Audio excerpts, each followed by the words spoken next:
মন্ত্রী আমাদের পাশে থাকে। আরে ও তো মোহর ছাড়া আর কিছুই চেনে না। ওকে খবর দিয়েছি এক্ষুনি এলো বলে। রাজামশাই, কৃষ্ণনগরের মন্ত্রী এসেছেন। ওকে ভেতরে পাঠিয়ে দাও। প্রণাম খাম্বাজরাজ। এ কি রানীমা, আপনি? আমি তোমাদের কৃষ্ণনগরের রানীমা নই, আমার নাম ললনা। আমি হরেক রকমের গলায় কথা বলতে পারি। এটা আমার আসল গলা। ওরে বাবা রে বাবা রে বাবা, আপনি তো প্রতিভার জলজ্যান্ত রূপ। একে আপনি কোথা থেকে পেলেন খাম্বাজরাজ? বেশ কিছুদিন আগে একটা যাত্রা দেখতে গিয়ে ললনার সাথে পরিচয় হয়। ওর ব্যাপারে সবকিছু জানার পরে আমার মাথায় একটা বুদ্ধি খেলে যায়। তাই আপনি আমাকে ডেকে পাঠিয়েছেন, তাই তো? একদম তাই। আমার একটা পরিকল্পনা আছে। ছলে বলে কৌশলে ওই কৃষ্ণনগরের আসল রানীকে কিছুদিনের জন্য বাইরে পাঠাতে হবে, আর সেই সুযোগে সেসব দায়িত্ব আমার ওপরে ছেড়ে দিন। আমি নিজের দায়িত্ব নিয়ে ললনাকে কৃষ্ণনগরের রানীর সমস্ত আদব কায়দা শিখিয়ে দিয়েছি। এখন শুধু আমি বাকি ব্যাপার নিয়ন্ত্রণ করব। এখন মহারাজ বাৎসরিক হিসেব নিয়ে ব্যস্ত, তাই রানীমা চলে যাবেন আর তার বদলে ঢুকবে ললনা দেবী। তাহলে আর দেরি কেন? আজ রাতেই বেরিয়ে পড়ো। আর যদি আমার পরিকল্পনা অনুযায়ী এগোতে পারো, তাহলে কিছুদিন পরে তুমি হয়ে উঠবে কৃষ্ণনগরের রাজা। আমার কত দিনের আশা। চলুন তাহলে। হ্যাঁ চলুন, রাজবাড়ির বাকি ব্যাপার যেতে যেতে বুঝিয়ে দেব। রানীমা কিভাবে কথা বলেন, কাকে কি বলে ডাকেন, রাজবাড়ির কোথায় কি আছে সব।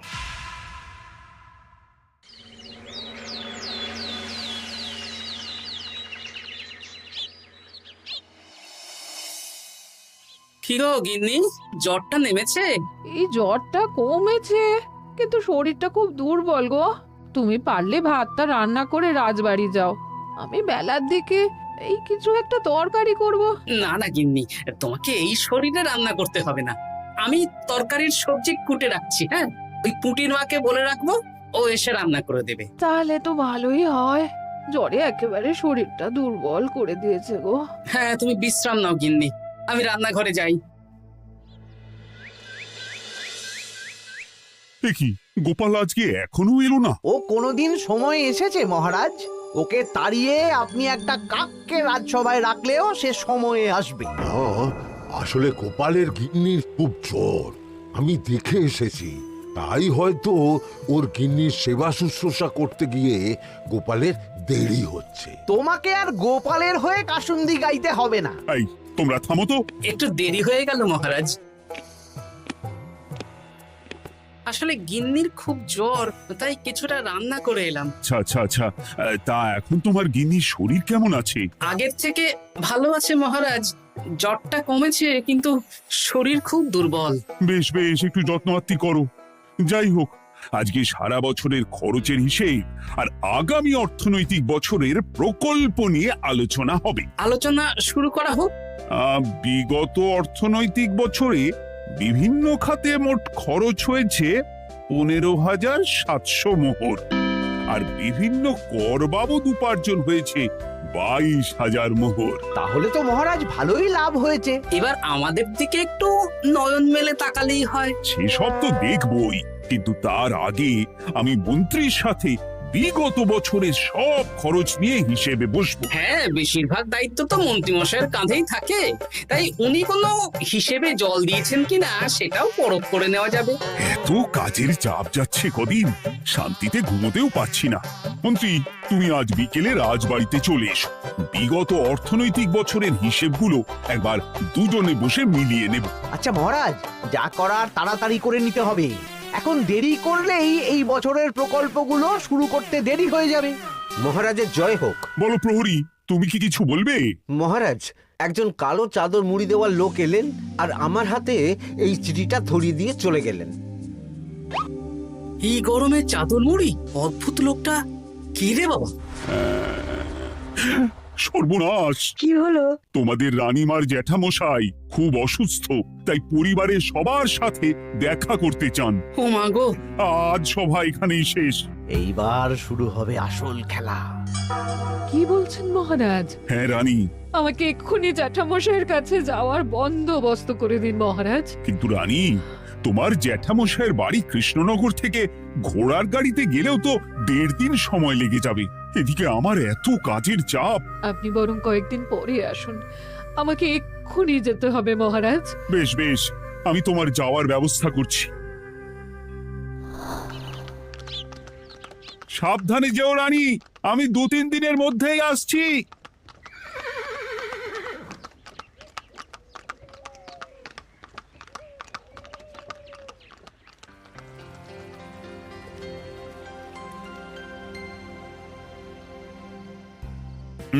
মন্ত্রী, বিগত অর্থনৈতিক বছরে আমাদের পাঠশালার উন্নতির জন্য কত খরচ করা হয়েছিল একটু দেখো তো। সব মিলিয়ে মোট 150 মোহর মহারাজ। কিন্তু আমার এখানে তো 170 মোহর দেখাচ্ছে। 170 মোহর? তা কি করে হয়? একই রানীমা, আপনি ঘোড়ার গাড়ি করে গেলেন আর হেঁটে চলে এলেন। সে আমার ব্যক্তিগত ব্যাপার, তুমি তোমার কাজ করো।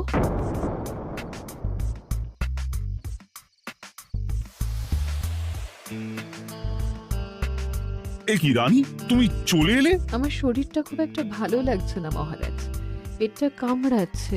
তাই সহিসকে বললাম ঘোড়ার গাড়ি নিয়ে জ্যাঠামশাইকে দেখে আসতে, আর আমি বাড়ি চলে এলাম। ও, সহিস এসে খবর দেবে, তারপর আমি আর আপনি দুজনে একসাথে যাব।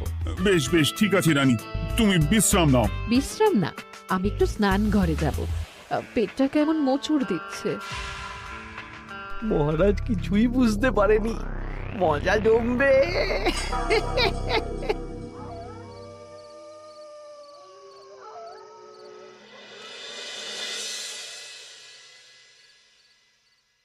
এ কি রানী, তুমি তোমার সব গয়না গাটি বের করছো কেন? আমার আর এই পুরনো নকশার গয়না পছন্দ নয় মহারাজ।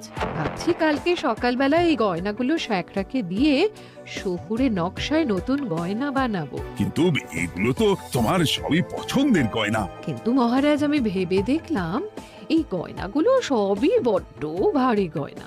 আমি শহুরে আধুনিক নকশার হালকা গয়না পরবো।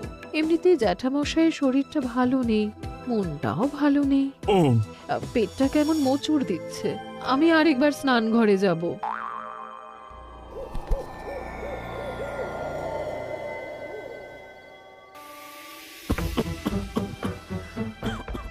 ওই তো মন্ত্রী মশাই এসেছে।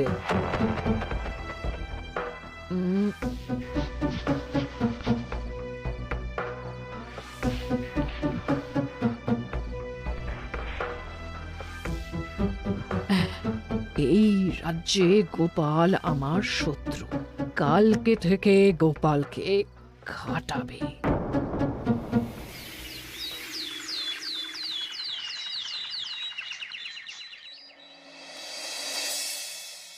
হায় হায় হায়, কি হলো রানী, কি হলো? গতকাল রাতে আমার সমস্ত গয়না চুরি হয়ে গেছে। হ্যাঁ? বলো কি প্রহরী? বলুন মহারাজ। গতকাল রাতে রানীর সব গয়না চুরি হয়ে গেছে। তুমি আরেকজনকে নিয়ে এক্ষুনি খোঁজ করা শুরু করো। যথাজ্ঞা মহারাজ।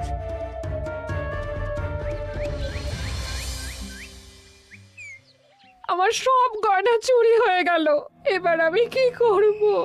রানী, তুমি কেঁদো না। সেই সকাল থেকে কেঁদেই চলেছো। আমি তো প্রহরীকে খোঁজ করতে পাঠিয়েছি। এই সব প্রহরী কর্মচারী কাউকে বিশ্বাস হয় না আমার। আজ থেকে সবাইকে ছুটি দিয়ে দেব। কি বলছো তুমি? সবাইকে ছুটি দিয়ে দিলে রাজবাড়ির কাজ কে করবে? কেন? আমাদের সবচেয়ে বিশ্বাসযোগ্য সভাসদ গোপাল আজ থেকে রাজবাড়ির সব কাজ গোপাল করবে। কি বলছো? আপনি কি বলতে চাইছেন?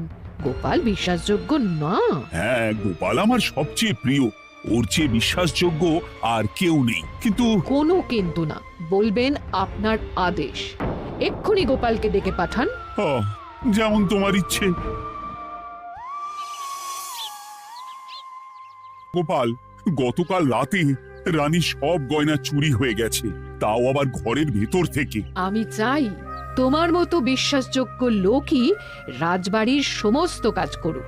মানেটা ঠিক বুঝতে পারলাম না রানীমা। মানে আমি রাজবাড়ির বেশিরভাগ কর্মচারীকে ছুটি দিয়ে দিচ্ছি, তার বদলে রাজবাড়ির কাজ করবে তুমি। কিন্তু কোনো কিন্তু না। রাজসভার ভাড়ামো অনেক হয়েছে, এবার থেকে তোমার কাজ বাসন মাজা, ঘর মোছা, কাপড় কাচা, পুরো রাজবাড়ি ঝাঁট দিয়ে পরিষ্কার করা। এই সেরেছে। যাও, রান্নাঘর থেকে বাসন নিয়ে পুকুর পাড়ে গিয়ে বাসন মাজবে। এ কি গোপাল, রাজসভা থেকে সোজা পুকুর পাড়ে? কি হয়েছে নাকি? খুব হাসি পাচ্ছে না? হাসি তো পাবেই, নতুন রানীমা আসার পরে তোমার এই হাল করে ছেড়ে দিল। নতুন রানীমা? না, আসলে ঘটা বলতে চাইছে রানীমা তোমাকে নতুন চাকরি দিয়ে এই হাল করলো। যা হয়েছে ভালো হয়েছে, আমার পেছনে না লেগে নিজের কাজ করুন যান। কোথায় কি বলতে হয় জানিস না নাকি? অভ্যেস নেই তো, তাই মুখ ফসকে বেরিয়ে গেছে।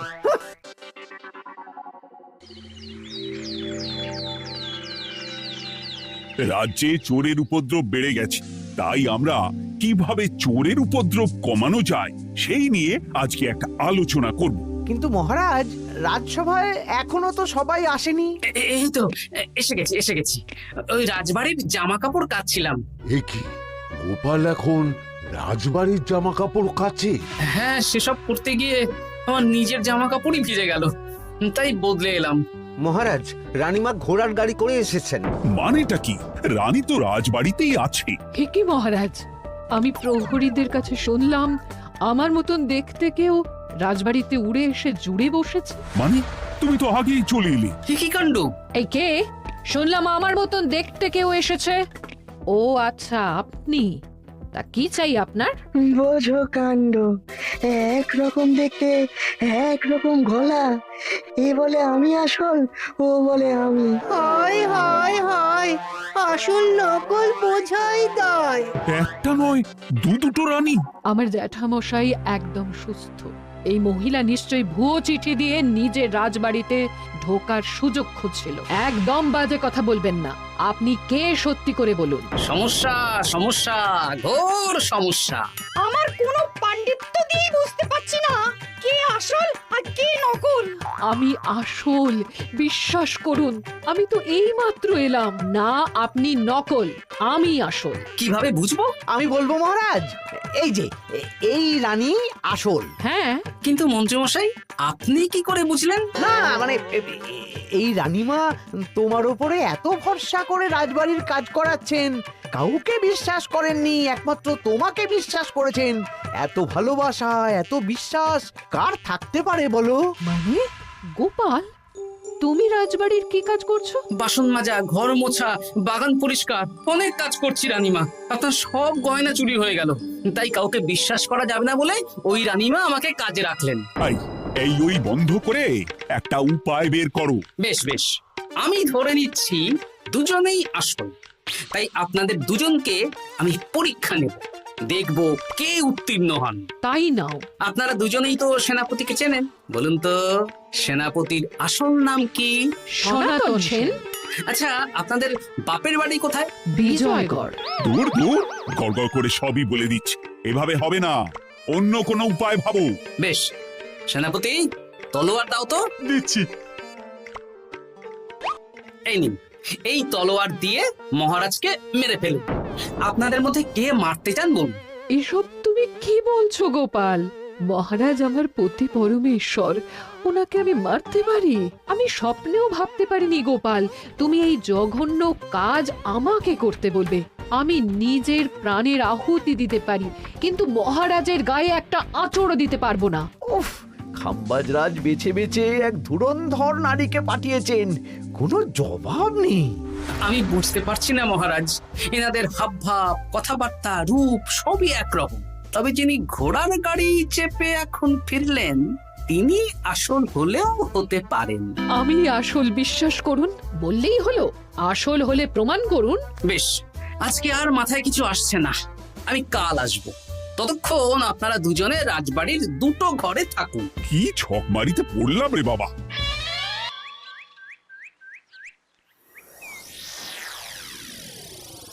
ললনা একদম তৈরি হয়ে এসেছে। দারুণ মজা হচ্ছে বলুন। এবার শুধু একবার আসল রানীকে সরিয়ে ললনা যদি রানী হয়ে যায়, তাহলে রানীর গয়নার মতন সব আমার হাতে চলে আসবে। তারপর কি হবে? তারপর ধীরে ধীরে মহারাজকেও কায়দা করে সরিয়ে দেব, আর খাম্বাজ রাজ আর আমি এই দুজনে মিলে এই রাজ্য চালাবো। কি বুদ্ধি আপনার মাথায়।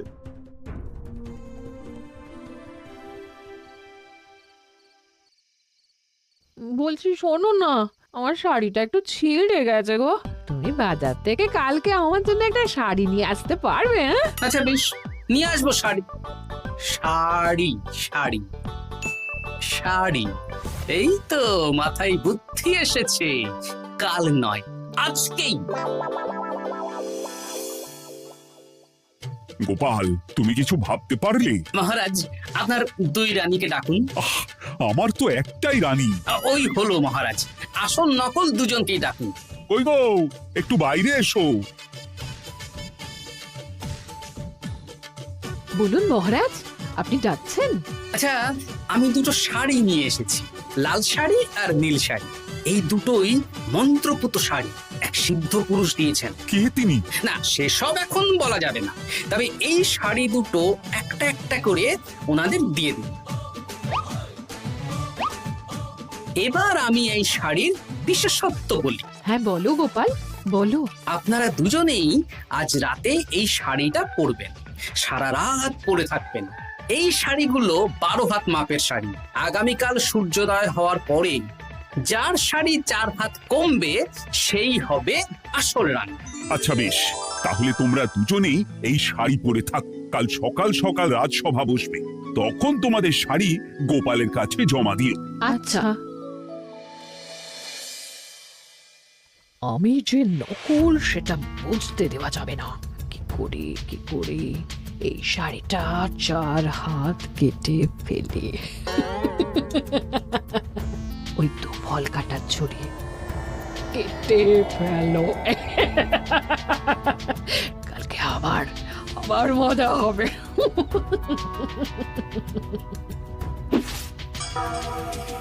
হে ঠাকুর, রক্ষা করো ঠাকুর, আমার শাড়িটা যেন 4 হাত কমে যায়।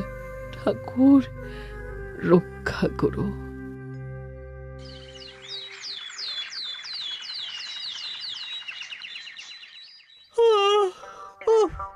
এত সকাল সকাল রাজসভা, দূর, ভালো করে ঘুমটাও হলো না। আমি তো ঘুমোইনি, চিন্তায় ঘুমই আসেনি। কই গো, তোমরা এসো। এই নিন আমার শাড়ি, এবার মেপে দেখুন, এটা 4 হাত কমে গেছে। এই দেখুন মহারাজ, বিশ্বাস করুন আমি আসল, কিন্তু এই শাড়িটা সারা রাত পরে থাকা সত্ত্বেও 4 হাত তো দূর, 4 আঙুলও কমেনি।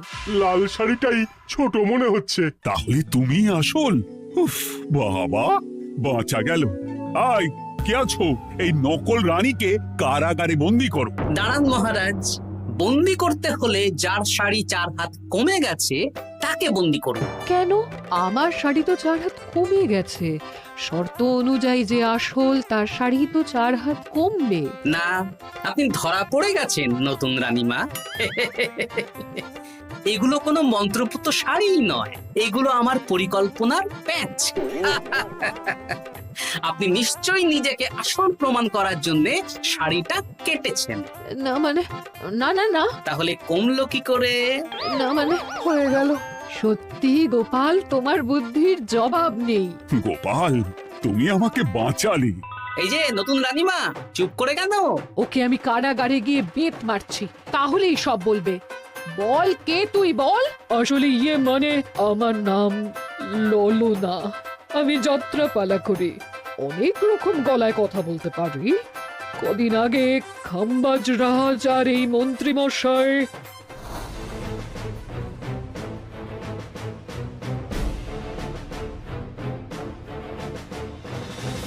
বাহ বাহ বাহ বাহ বাহ, এ তো দেখছি ললনার ছলনা। তার মানে রানীমার গয়না? ওগুলো তো সব মন্ত্রীকে দিয়েছি, জানলা দিয়ে কাপড়ে পেঁচিয়ে নামিয়ে দিয়েছি। মন্ত্রী, তোমাকে আমি শুলে চড়াবো। ভুল হয়ে গেছে মহারাজ, আমাকে ক্ষমা করুন।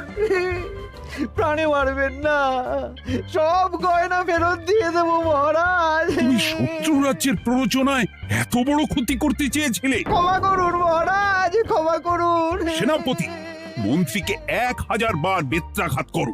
আর এই ললনার কি হবে? আমি অনেক দিন ধরে বাড়িতে একটা কাজ করার লোক খুঁজছি, ওনাকেই পাঠিয়ে দিন। আমার গিন্নি শুয়ে বসে থাকবে আর উনি খাটবেন। নয়, হ্যাঁ, ললনার ছলনা ফেস্তে গেল।